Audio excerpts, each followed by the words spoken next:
Cristianismo y política, rompiendo un mito peligroso. Con mucha frecuencia he escuchado a lo largo de los años de mi vida cristiana y ministerio pastoral la siguiente declaración de parte de muchos creyentes. El cristiano no se mete en política. Esa frase suena espiritual, pero en realidad ha sido una de las mentiras más útiles para los opresores. Hoy quiero ser muy claro, porque mientras algunos repiten esa frase desde la comunidad, mi pueblo cubano lleva más de medio siglo sufriendo bajo un sistema que oprime, silencia, persigue, encarcela, condena al exilio y destierro a más de 1 millón de cubanos. Y en medio de ese dolor, muchos líderes cristianos han preferido callar. ¿Es eso bíblico? En ninguna manera. En primer lugar, Jesús no fue un político, pero tampoco fue indiferente ante la realidad política de su tiempo. Jesús no vino a fundar un partido político, pero tampoco fue neutral ante la injusticia.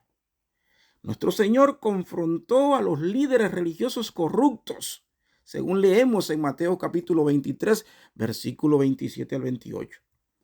Expulsó a los que hacían negocios en el templo, Mateo capítulo 21, versículo 12 al 13.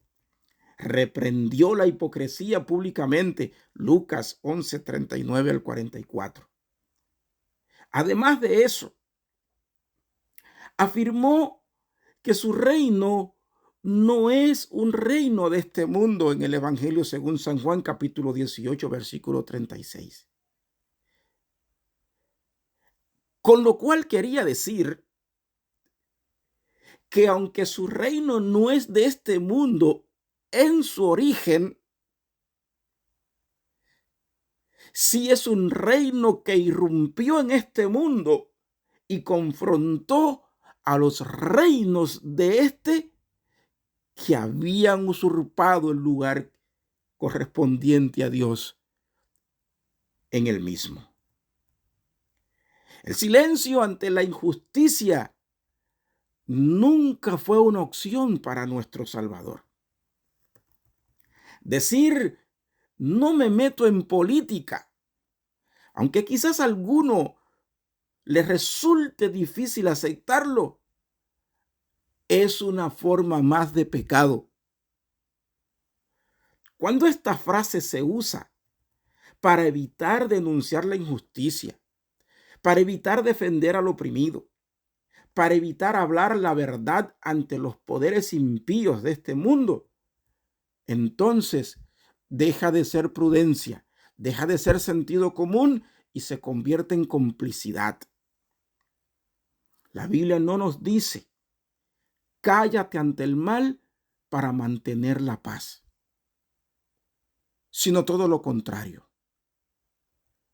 La Biblia nos dice, en el libro de Proverbios capítulo 31, versículos 8 y 9, habla a favor de los que no pueden hablar por sí mismos. Garantiza justicia para todos los abatidos. Sí, habla a favor de los pobres e indefensos y asegúrate de que se les haga justicia. También el profeta Isaías nos dice en su libro, capítulo 1, versículo 17. Aprendan a hacer el bien, busquen la justicia y ayuden a los oprimidos. Defiendan la causa de los huérfanos y luchen por los derechos de las viudas. Y este mismo profeta, en el capítulo 10 de su libro, añade, ¿qué aflicción les espera a los jueces injustos y a los que emiten leyes injustas? Privan a los pobres de la justicia y les niegan sus derechos a los necesitados de mi pueblo. Amados, esa es la misión de la iglesia. continuar la obra que los profetas iniciaron. De manera que el problema no es meterse en política. El problema es callar cuando Dios nos está mandando hablar. El problema es dejar en manos de hombres impíos lo que deberíamos hacer nosotros como iglesia de Jesucristo. La neutralidad frente al mal no es justicia, tampoco es una opción bíblica. En contextos de opresión, la neutralidad no existe. Si no denunciamos la injusticia, nos hacemos cómplices, la estaríamos tolerando. Si no defendemos al débil, estamos dejando que éste sea aplastado. Si callamos, otros van a sufrir las consecuencias de nuestro silencio. Decir yo no me meto puede sonar muy humilde y, repito, algo prudente. Pero muchas veces es simplemente miedo disfrazado de espiritualidad. Amados hermanos y amigos, Dios levantó creyente en medio de poderes impíos y dictatoriales. La Biblia registra el testimonio de hombres de Dios que influyeron en medio de gobiernos, repito, impíos y dictatoriales. Ejemplo de ellos es el ejemplo de José, quien llegó a ser gobernador y administrador del imperio egipcio en tiempos de calamidad. Génesis capítulo 41, versículo 39 al 41. Otro ejemplo que podríamos citar es el ejemplo del profeta Daniel, quien confrontó y también fue influyente en medio del imperio o de imperios que fueron los más poderosos en sus días. Ve el libro del profeta Daniel, capítulo 6, versículos del 1 al 3, por solo poner un ejemplo. Un tercer ejemplo es el ejemplo de Nehemías, quien, aunque no fue un profeta, la Biblia nos dice que reconstruyó una ciudad desde una posición política y no dejó de servir al rey. Nehemías capítulo 2, versículos del 1 al 5. Ninguno de estos ejemplos que acabo de citar le escuchamos jamás decir: ese no es mi problema, ese no es mi asunto. Tanto Nehemías como Daniel y José entendieron algo. Servir a Dios también implica afectar la sociedad en la que vivimos. De manera que el problema real en nuestros días, en el caso de nuestra Cuba, es una iglesia que ha sido silenciada muchísimas veces a lo largo de todos estos años por la dictadura castrocomunista. Las dictaduras, amados, no solo oprimen cuerpos, también buscan domesticar la conciencia de los hombres. Y lo más peligroso es cuando lo logran. Ese fenómeno se ha dado en muchas iglesias y líderes dentro de Cuba. Cuando la iglesia deja de denunciar, entonces deja de incomodar. Deja de ser la voz profética de Dios. Ya no es la luz del mundo, sino que se convierte en tinieblas. Ya no es trompeta de Dios al mundo, sino el eco de un sistema corrompido y dictatorial. El pueblo de Dios está llamado a confrontar el pecado, incluso en las autoridades que gobiernan. Juan el Bautista reprendió a Herodes cuando éste estaba hundido en la pudrición y el estercolero del pecado. Marcos capítulo 6, versículo 17 al 18.